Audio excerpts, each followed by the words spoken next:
Terima kasih Anda masih setia bersama kami di Berita Utama. Saudara, kasus pembunuhan sadis terjadi di Ciamis, Jawa Barat. Seorang suami secara membabi buta membunuh sang istri. Pembunuhan ini membuat warga sekitar gempar. Pasalnya, pembunuhan ini dilakukan pada pagi hari dan di tepi jalan desa. Lalu, apa yang sebenarnya menjadi motif yang kemudian menyebabkan pelaku tega membunuh istrinya sendiri?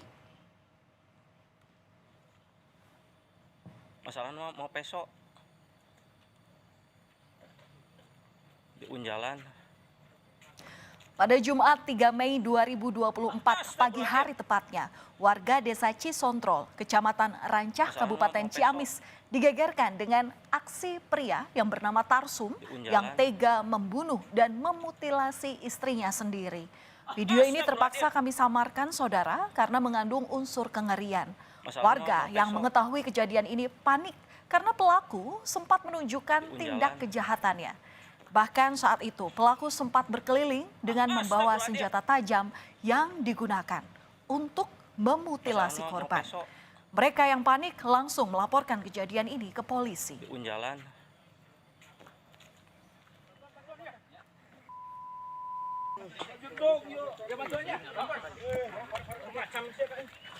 Setelah mendapat laporan dari warga, polisi dan TNI langsung meringkus pelaku. Saat ditangkap, pelaku sempat melakukan perlawanan, sehingga ia terpaksa diborgol dan dibawa paksa menuju mobil polisi untuk diamankan atau ditangkap ke Mapolsek Rancah. Anggota Inafis Polres Ciamis yang datang ke lokasi langsung melakukan olah tempat kejadian perkara.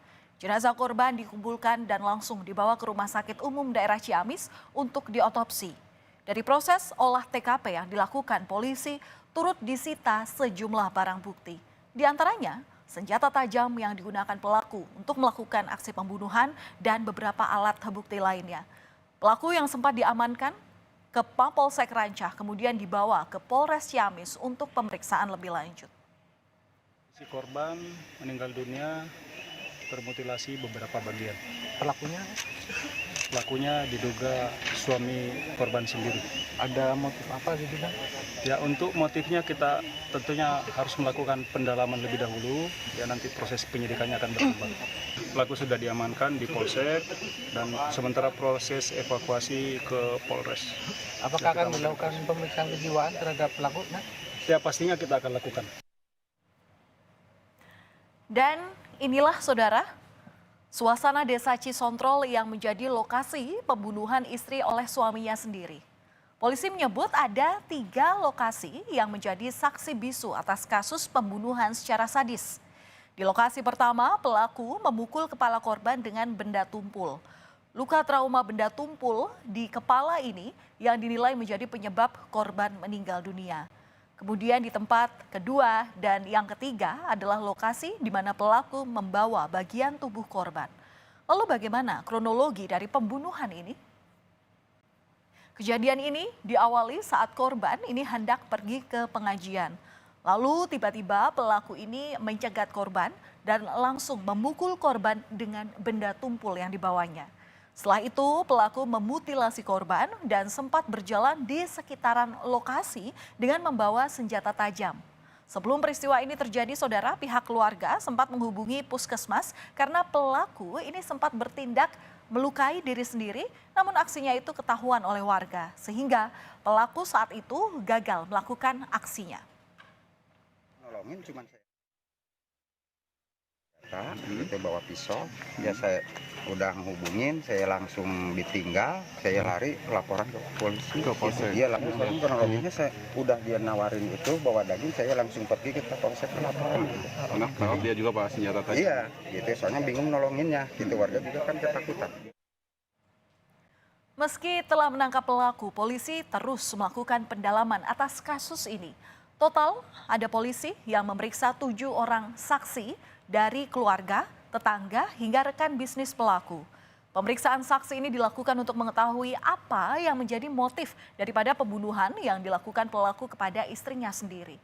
Selain itu, pelaku juga kerap cekcok yang dipicu karena perilaku anaknya yang telah 2 kali menggadaikan sepeda motor.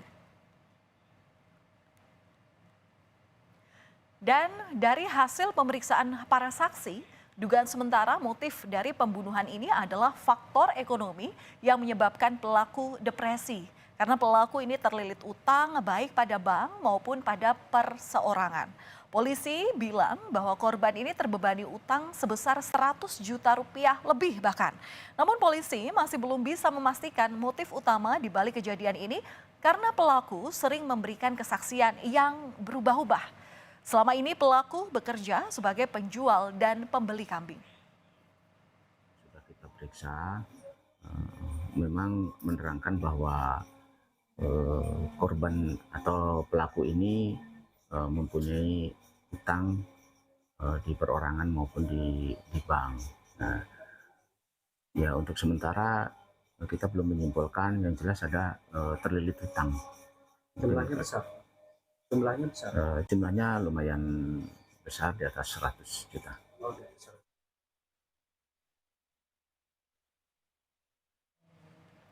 Saudara, pelaku ditahan polisi di sel khusus Polres Ciamis yang terpisah dari tahanan lainnya karena kondisi kejiwaan pelaku yang masih labil. Selama tinggal di desa Cisontrol, pelaku sering bergaul dengan warga. Ketua RT bilang, sebelum peristiwa mutilasi ini, polisi atau pelaku maksud kami sempat bertemu dan akan menitipkan anaknya karena ia berencana untuk pergi bekerja ke Kalimantan bersama dengan rekannya. Pasca kejadian ini warga mengaku kaget dan panik karena tak menyangka jika pelaku nekat membunuh dan memutilasi istrinya sendiri. Sebelum-sebelumnya nggak ada, itu biasa-biasa orang baik-baik itu bergaul sama keluarga, sama tetangga, pernah datang ke rumah saya pada malam Rabu, gitu dia bilang. Cuma yang saya curigain karena saya datang ke minta bantuan. Saya bilang bantuan apa? Cuman dia bilang tolong titip anak saya, gitu. Tolong titip anak saya, didik, katanya tolong urusin biar jadi orang yang benar, katanya yang baik, gitu. Tolong itu aja. Gitu. Nah saya tanya, karena kecurigaan nggak biasanya dia menitipkan anak.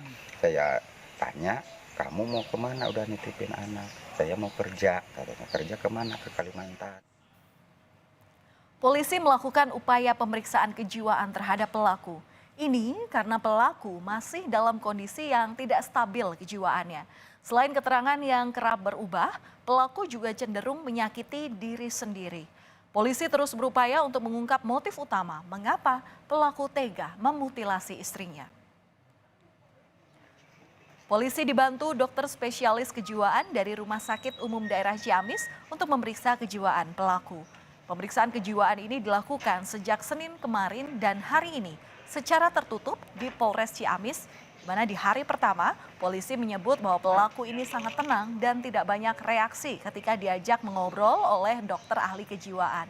Kondisi ini berbeda saat diperiksa oleh polisi saat awal kejadian, di mana keterangan korban berubah-ubah dan kondisi kejiwaannya masih labil. Namun saat diperiksa oleh dokter tadi pagi, pelaku sangat kooperatif dan dalam kondisi yang lebih tenang, menjawab pertanyaan seutuhnya. Hasil pemeriksaan kedua ini, pelaku mengalami depresi dan harus dirujuk ke Rumah Sakit Jiwa Cisarua, Kabupaten Bandung untuk observasi selama 14 hari. Hasilnya bahwa tetap untuk pelaku akan dirujuk ke Rumah Sakit Jiwa untuk dilakukan observasi lebih lanjut, supaya nanti menentukan layak dan tidaknya untuk dilakukan proses selanjutnya. Observasi menurut dokter akan dilaksanakan selama 14 hari ke depan. Diagnosanya sendiri apa? Diagnosanya depresi atau apa?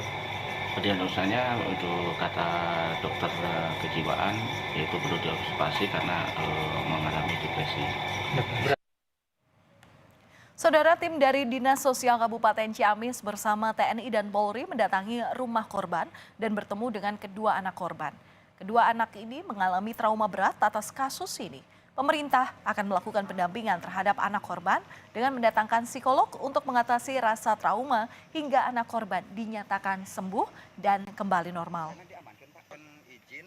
Korban tersebut akan kita dampingi dengan mendatangkan psikolog yang sudah bekerja sama dengan kita.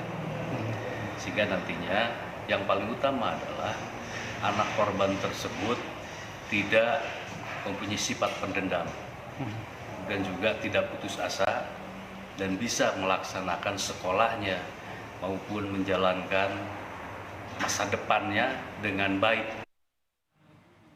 Ya, dari peristiwa ini semoga polisi bisa mengusut secara terang benderang apa yang menjadi motif yang memicu pelaku tega memutilasi istrinya sendiri. Dan apa yang terjadi dalam kasus ini, saudara, sangat tidak patut untuk kita tiru. Mungkin kita bisa berkonsultasi dengan psikolog atau bercerita kepada orang terdekat ketika kita memiliki masalah. Mencari solusi dengan berpikir jernih dalam kondisi sulit tentu ini sangat diperlukan. Karena jangan sampai melakukan tindakan kriminal bahkan hingga merenggut nyawa orang yang kita sayang. Kami akan